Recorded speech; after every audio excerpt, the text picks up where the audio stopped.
नमस्कार, जय हिंद। मैं हूं रौनक। आज 26 नवंबर है, 26 नवंबर 2019। आज से ठीक 11 साल पहले इसी दिन पाकिस्तान से आए कुछ आतंकियों ने मुंबई पर आतंकी हमला किया। यह आतंकी हमला सिर्फ मुंबई में नहीं, पूरे देश पर किया गया। कई मासूमों ने अपनी जान गंवाई, पर हमारे वीरों ने बड़ी बहादुरी से उनका डटकर सामना किया। आज हम उन सबको याद करेंगे, क्योंकि हमें भूलना भी नहीं चाहिए। इतिहास भूलने वालों को भुला देता है। इसलिए कुछ लिखा है, दिल से लिखा है। पसंद आए तो कमेंट सेक्शन में जय हिंद जरूर लिखिएगा। शुरू करते हैं।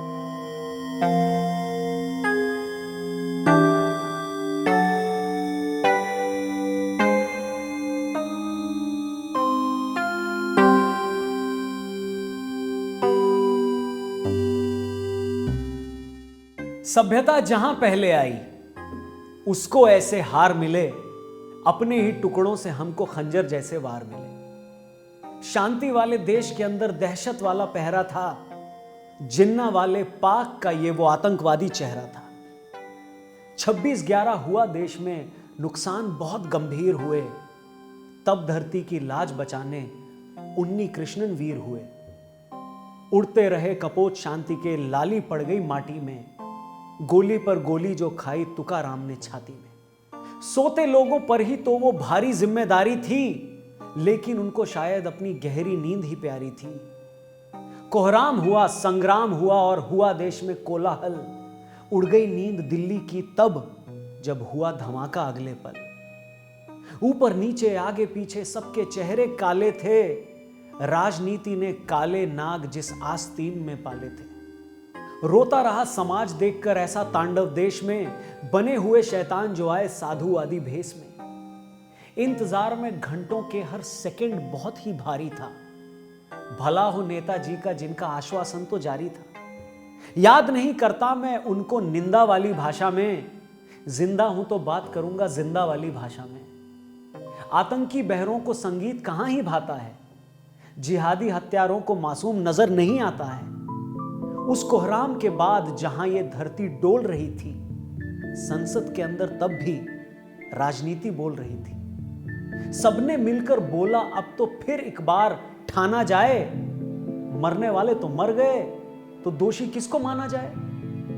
बहस हुई जो बदल गई बस एक कोरी बकवास में। बौनों ने जब दोषी ढूंढा हिंदू आतंकवाद में। अर्जुन का गांडीव रो पड़ा, सिसक उठी उस सीता में। केशव भी अवाक खड़े थे, देखिए अपनी गीता में। उन दीवारों पर फैला वो खून भी नहीं सूखा था।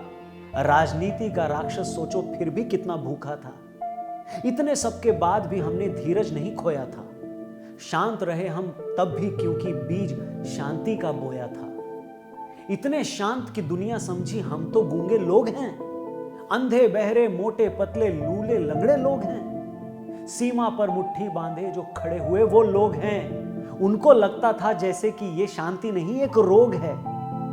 एक दशक के बाद भी जब वो शाम याद करते हैं हम, डरते नहीं हैं फिर भी अपनी लाचारी पर रोते हैं हम। लेकिन इसके बीच बहुत पानी गंगा में चला गया। शांति का वो भूत उतरकर अपने रास्ते चला गया। गांधी की धरती गालों पर वार नहीं अब सहती है। कह के लेती है उनकी जहां नापाक नीयत रहती है। यही देश की सच्चाई है अब उनके गलियारों में, जिनकी बस औकात छुपी है चाइनीज हथियारों में। घुटनों पर जो खड़े हुए हैं आंख नहीं दिखलाएंगे।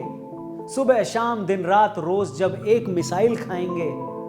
एक कटोरा भीख लिए जो हमको बौना कहते हैं। हाफिज मसूद ओसामा और मौलाना जहां पर रहते हैं। नापाक नियत पर पाक नाम अब सूट नहीं करता है। खुद को जो वीर कहता है वही कायर जैसे रहता है। अब की हुआ संग्राम प्रबल, तब हम तुमको दिखलाएंगे। उन आतंकी बाशिंदों को शांति पाठ करवाएंगे। सीमा की दहलीज जो लांगी तो सत्कार नहीं होगा। आर पार होगा अब की बस बालाकोट नहीं होगा। Thank you very much. अगर ये कविता आपके दिल तक पहुंची है और आपके दिल में हिंदुस्तान रहता है तो कमेंट सेक्शन में जय हिंद जरूर लिखिएगा। ये कविता मैं उन सारे लोगों को डेडिकेट करना चाहता हूं जिन्होंने ऐसे किसी भी आतंकी हमले में किसी अपने को खोया है, क्योंकि वही इस दर्द को समझ सकता है कि उसका दिल कितना रोया है। बाकी मैं उन सारे वीर जवानों को भी नमन करना चाहता हूं जिनकी वजह से आज हम और आप इस देश में सुरक्षित हैं। ये छोटी बात नहीं है, कई लोगों को बड़ा नॉर्मल लगेगा, नॉर्मल नहीं है। तभी हम एक दूसरे को कुछ भी कह सकते हैं, कुछ भी बोल सकते हैं। इसलिए हमारी सेना है तो हम हैं, और हमारी सेना है तो क्या गम है। ये फीलिंग अगर आपके अंदर भी है तो जय हिंद लिखकर उन सारे जवानों को सैल्यूट करिएगा। हमारा चैनल भी जरूर सब्सक्राइब करिए। जल्दी मिलते हैं। Thank you very much. जय हिंद वंस अगेन।